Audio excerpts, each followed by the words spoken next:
El océano rugía como una bestia salvaje cuando los últimos barcos vikingos abandonaron la costa de Vinland. No huían de una tormenta, sino de algo más antiguo y más implacable: una guerra sin fin. Durante años, habían intentado construir una vida en estas tierras verdes, pero lo que comenzó como esperanza se transformó lentamente en miedo. Cuando los primeros exploradores nórdicos pusieron pie en Vinland, no vieron enemigos, solo posibilidades: ríos llenos de peces, bosques repletos de madera y un clima más amable que el de Groenlandia. Era un paraíso prometido, una tierra rica en todo lo que les faltaba en casa.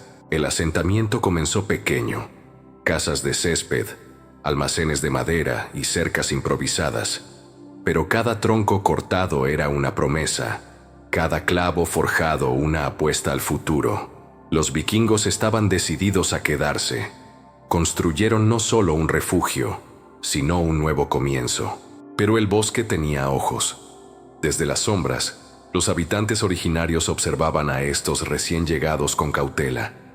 No entendían su idioma, pero entendían algo más importante: su permanencia. Y eso los inquietaba, porque lo que parecía comercio pronto se volvió tensión.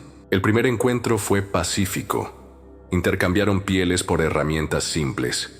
Rieron con gestos, pero un error lo cambió todo. Los vikingos ofrecieron leche, un gesto inocente que terminó en enfermedad y desconfianza.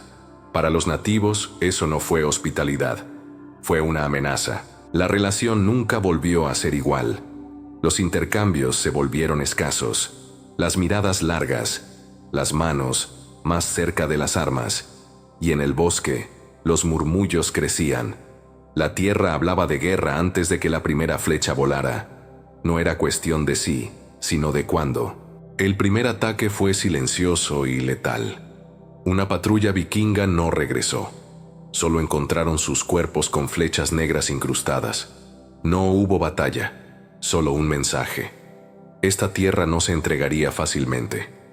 El miedo comenzó a echar raíces en el corazón del campamento. Los vikingos respondieron como sabían, fortificando. Doblaban los muros, afilaban sus espadas, pero no era suficiente.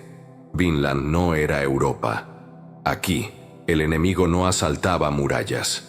Desaparecía entre árboles, atacaba de noche, sembraba el terror sin mostrarse.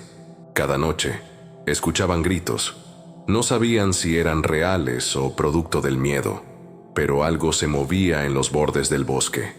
Algo que conocía el terreno mejor que ellos, que cazaba no por necesidad, sino por advertencia.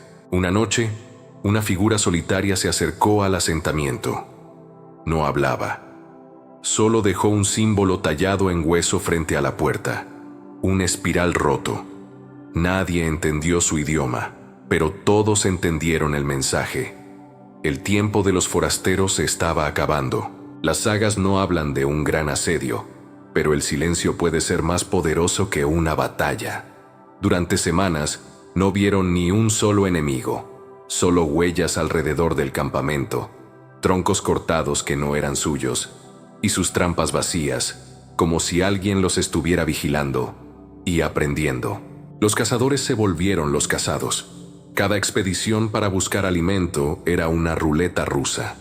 Algunos regresaban con miedo en los ojos, otros no regresaban en absoluto. El bosque, una vez una fuente de vida, ahora era una trampa viva. Un día, un niño desapareció. Lo habían visto por última vez jugando cerca del río. Buscaron durante horas. Solo hallaron una muñeca de madera tallada flotando en la corriente. Desde entonces, nadie permitía que los niños se alejaran. Vinland ya no era tierra de promesas, era tierra de advertencias. Los chamanes nórdicos comenzaron a tallar símbolos protectores en las puertas. Runas antiguas que antes usaban para alejar a los espíritus del hielo, pero ahora las usaban para alejar algo peor: un miedo que caminaba con pies humanos y ojos invisibles. Los exploradores hablaban de ver luces moviéndose en lo alto de los árboles. Otros juraban escuchar cantos en la distancia, cantos que no eran humanos. Ya no sabían si estaban siendo atacados por guerreros o por la propia tierra. Thorir el Negro, uno de los capitanes del campamento, intentó liderar un ataque preventivo. Reunió a 20 hombres y se adentró en la espesura. Solo 3 regresaron. No hablaban, solo temblaban. Y nunca más volvieron a empuñar una espada. Comenzaron a enterrar sus muertos en silencio, sin rituales, solo montículos anónimos marcados con piedras.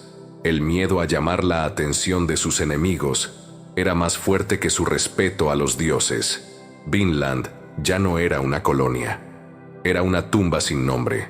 Una mujer llamada Hildur soñaba todas las noches con fuego. Decía que el mar ardía y los árboles gritaban. Muchos pensaban que estaba poseída, otros creían que simplemente decía lo que todos temían, que el final no llegaría con espadas, sino con desesperación. Los alimentos escaseaban. El invierno llegó más temprano. Los vientos soplaban con una furia que parecía llevar voces en su interior.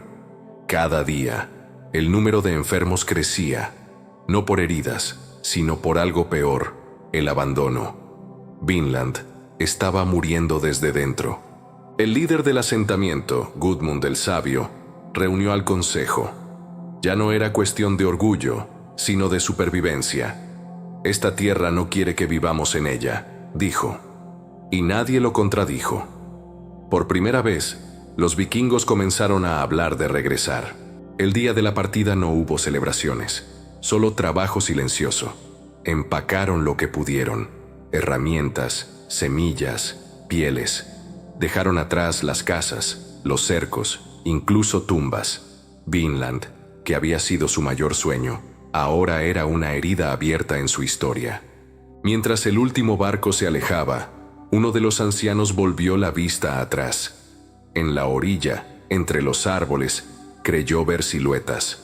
No portaban armas, solo observaban, como si supieran que no necesitaban luchar más.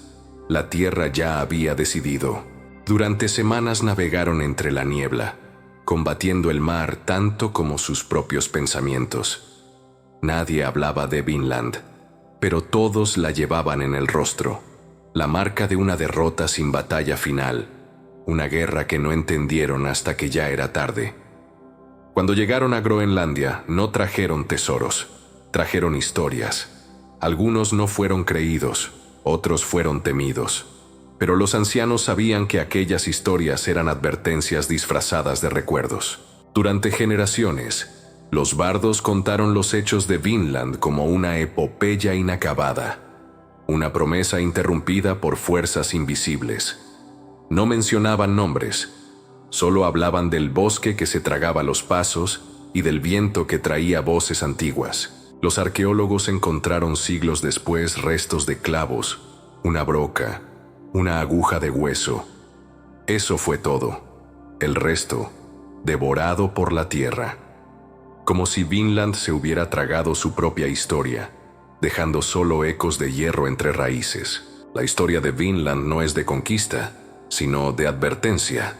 Es la historia de un pueblo orgulloso que no supo leer las señales de una tierra que ya estaba ocupada, amada y defendida por quienes la conocían desde generaciones atrás. Mientras Europa celebraba nuevas tierras y mapas, los nativos de América sabían que ya habían sobrevivido a una invasión, no por armas, sino por estrategia, paciencia y memoria.